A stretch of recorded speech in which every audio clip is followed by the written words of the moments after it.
Got a Gawd Complex, God ain't complex. What I was taught about God, I just put it next.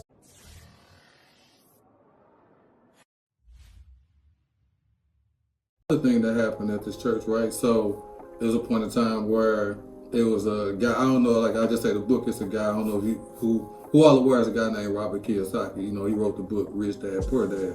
Yeah, you gave me that to read before. Yeah, and it deals with financial literacy. You know what I'm saying? It helps you with money issues. Like it helps you be better with money. It gives you a different understanding. And so at this time, I had read the book, and so I took initiative on my own. Like this is something that I wanted to do and bring to the congregation. At this time, this is what I felt to do. Like this is how I felt I could, make an impact in the church. Mm-hmm. And so like I had started taking the book, printing out things, and hand it to some members to see like if they would be interested. Like if I was able to get the class and hold a class, if they would be interested in it. And a lot of people were. And so at the time, I'm on the men's board of the church, so I'm in a leadership role. So I bring it to the men's board and I bring it to the pastor as well. And so this guy was like giving out, saying thousands of dollars. Really, if you were willing to teach his message, he was donating money to organizations.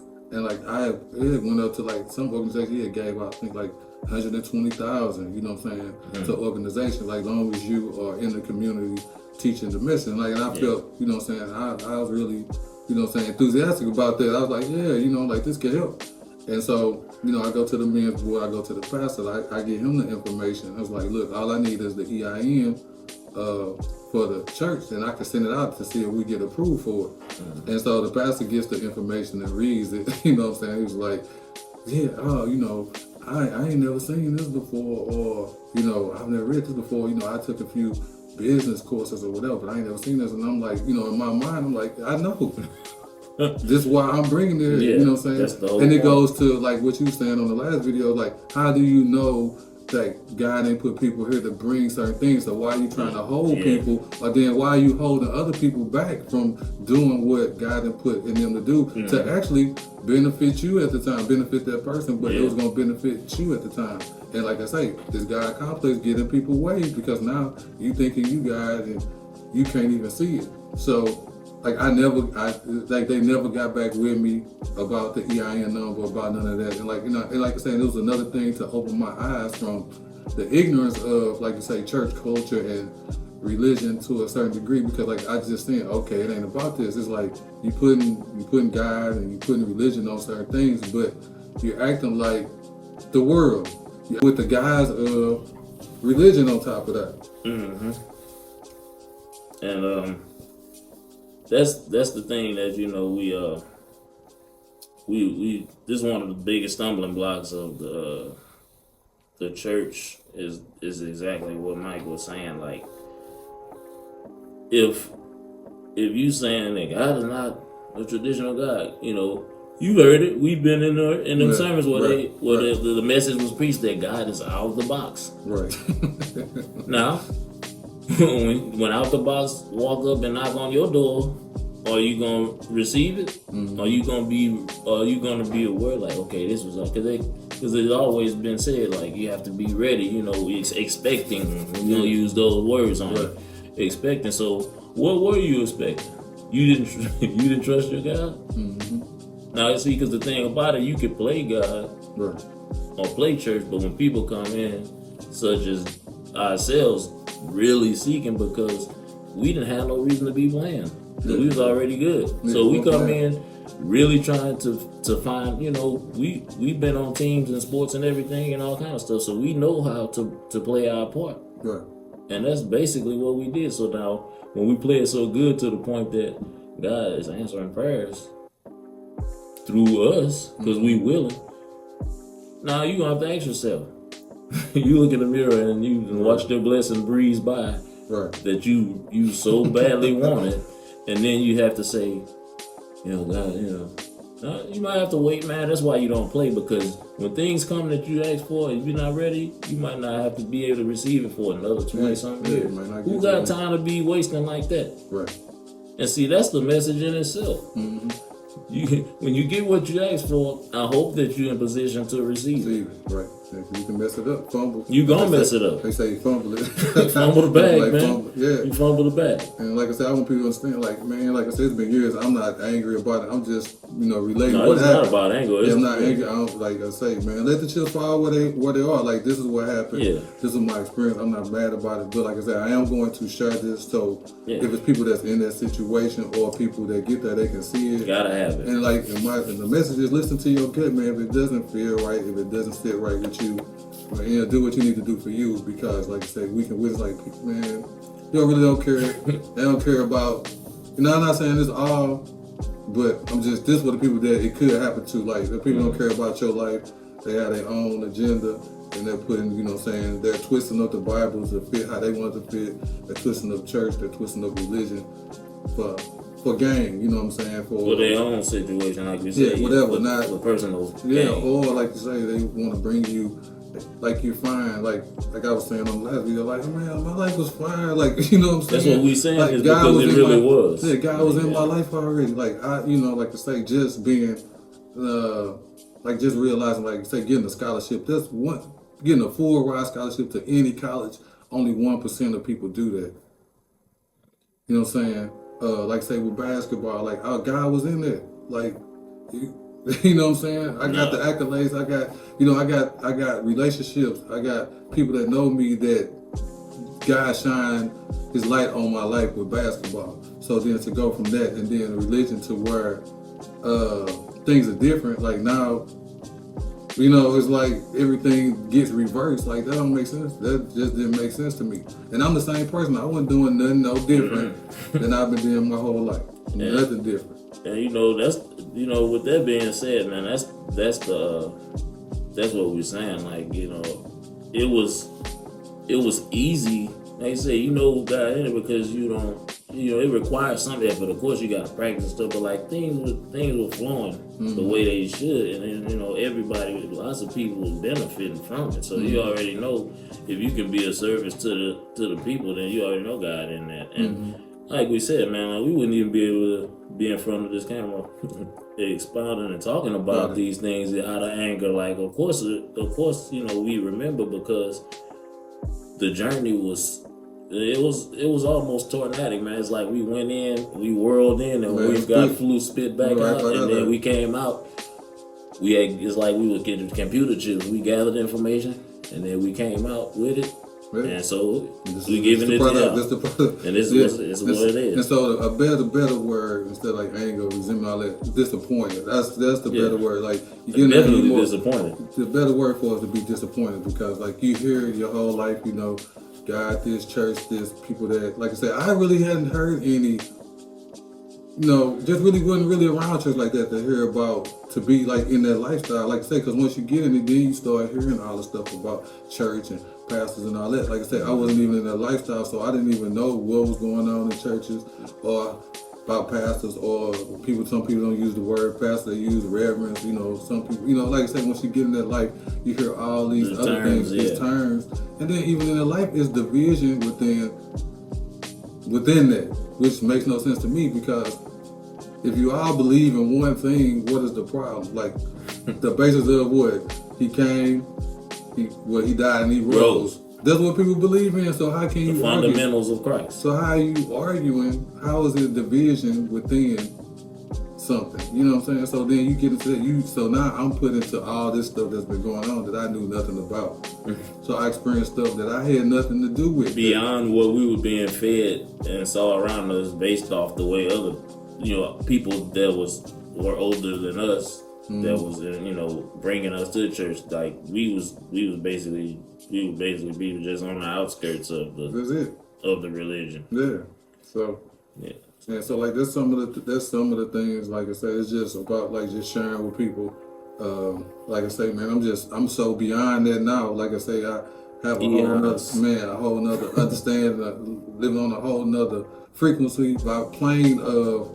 Dealing with spiritual matters. Like I say, this is all about scholarship over emotionalism because I feel like getting into it first, it was more emotional was an emotional decision because like you're going off what people told you and you thinking I hadn't really researched it. I didn't know how to research it. I just went, like I say, off of emotional decision. So this is a big thing that I want to show people, like, man, do scholarship. Like, do you even know what church is? Do you know when church was founded? What is it built upon? Not just what's in the Bible, because they tell you the story, the story of the Pentecost, this one, the church, you know what I'm saying? But that's the emotional thing. That's emotional when they're telling you that. You see what I'm saying? Okay, what does that mean? First of all, what does that mean? What does Pentecostal mean? You know what I'm saying? Like, get it to, because like you say, people want to say, know Hebrew, know all these languages, but the Bible, we learned it in English. So you need to know what these words mean in English. The origin. So and all you that can kind of see stuff. where it actually started from, so as opposed to where it ended up. And the thing about it, like Mike was saying, we're not angry. But I was getting ready to make a point about something, because you were saying about emotional. Yeah, scholarship over emotional. Yeah, okay, it came to me. Let's also let us tell you that we did witness disappointment. I'm not at all upset that I went on this journey, because had we not went on that journey, we would still be going off of what what people saying it should be. We would be basically followers. Yeah. We came out leaders because we went in honestly, and we did our own work. Yeah. It's a sermon on Sundays, and we knew that, and we were willing to listen and see what we could. Maybe it may find us, maybe it won't, but at least we still have something, some food for thought. But make no mistake about it, when we were at home or when we were in the car, like we created our own education. Yeah. We had our own education, and it's no better thing, man. So I'll tell you this: if you feel like it's something that you need to find out, you take that journey, because nobody's gonna be able to give you what you're looking for more than you taking initiative and doing it yourself. Right. And then you won't feel like you don't have any resentment towards anybody for saying, man, they got me on here now, I'm like this, man, I missed out. No. See, we had to face disappointment, but we knew while we went on the journey, we got what we was looking for. Yeah. So that's what my message too. If you, no matter, if you feel like, what we saying, you like, or if it intrigues you, or if it makes you be like, do your own work. That's my advice to anybody that's looking for something. Take it upon yourself and do your own studies too.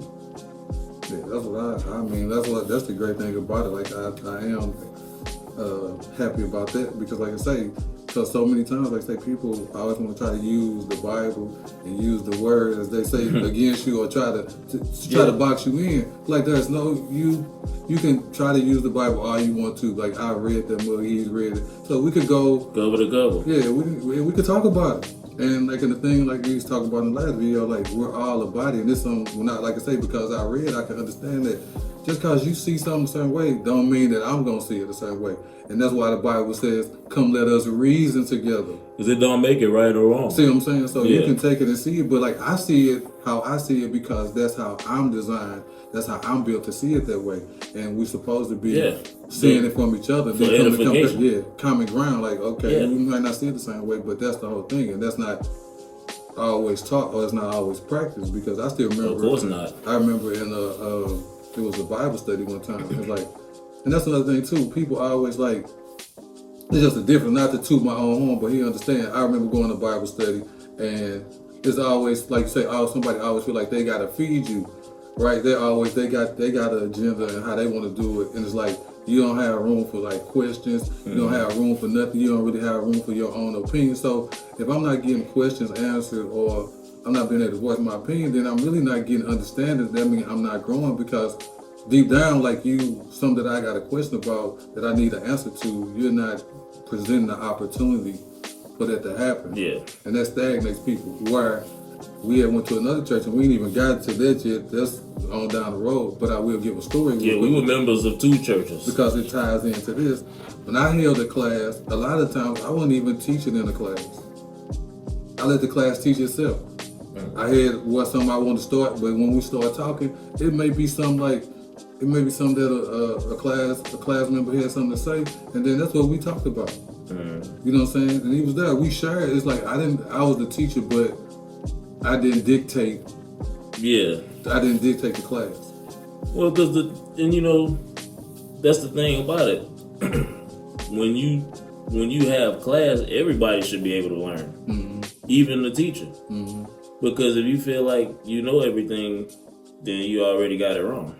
Yep. That's what anybody that's had any experience in life comes to know that's why basically when you stop learning, you're done here.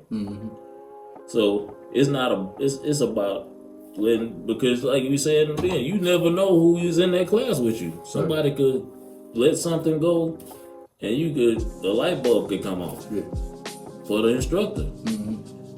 And at any point, everybody, no matter what position you hold or what title hangs above your name, you should be able to be in position to receive some kind of knowledge if you want to ever keep growing. So man, it's for him as the teacher of the class to be able to have the wisdom to say, let somebody else, because what he might be saying might be for somebody, but the person, one of the people in the class might say something that could be very well for somebody else.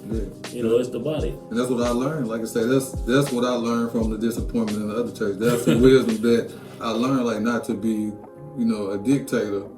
You know what I'm saying? Yeah. And for one, like say, allow, as they say, allow the Spirit to work. Because they could, like say, the title or whatever lesson I had, that was just an opening for what really needed to take place in their class that day. You know what I'm saying? And I learned that from not experiencing, you know what I'm saying? So, so that's the point. So that's something that I can take that lesson. Like I say, that's why I say it's not all bad. I'm just letting people know these kind of things do happen when you in these places. And it's like, don't think like, I did like ignorantly, like, it's all good when you come here, you know what I'm saying? Like you thinking that everything fine because in my mind it should be because these are God people, but it's not. So, use some wisdom, use some discernment while you're in these places, like even in your life, all that kind of stuff, because that's important. Like I say, you have to listen to your gut. I mean, that's probably going to be the message, because I think that's like the biggest message with all the stuff that we're talking about. Like you have to listen to your gut. Because like if you don't, sometimes you can stay in situations or stay in things too long and you can really get hurt or get injured, or things can go real bad for you because you didn't get out the situation in time. Yeah, and that's a good point, Mike. You know, if you do experience hurt, if it has to per se happen, you take the hurt and move accordingly. Don't get injured. But then you're injured, you can't play it off. So I feel like this segment has reached somebody that may have had questions about things that go on. If you haven't ever really been in the mix, this is inside the building what we're talking about. We practically lived in it. Yeah. 4, 5, 6 days a week. Man, for about a year and a half, 2 years. And we have a lot more, so come back, if you saw the first two, we have more, but we don't want to give it all away and be long-winded today, but we thank everybody that will get a hold to this, and we ask that, you be reached and do your own work, and I believe everything that you're seeking you will come across it at some point, and you'll be fortunate when you do. For sure. Right. Peace.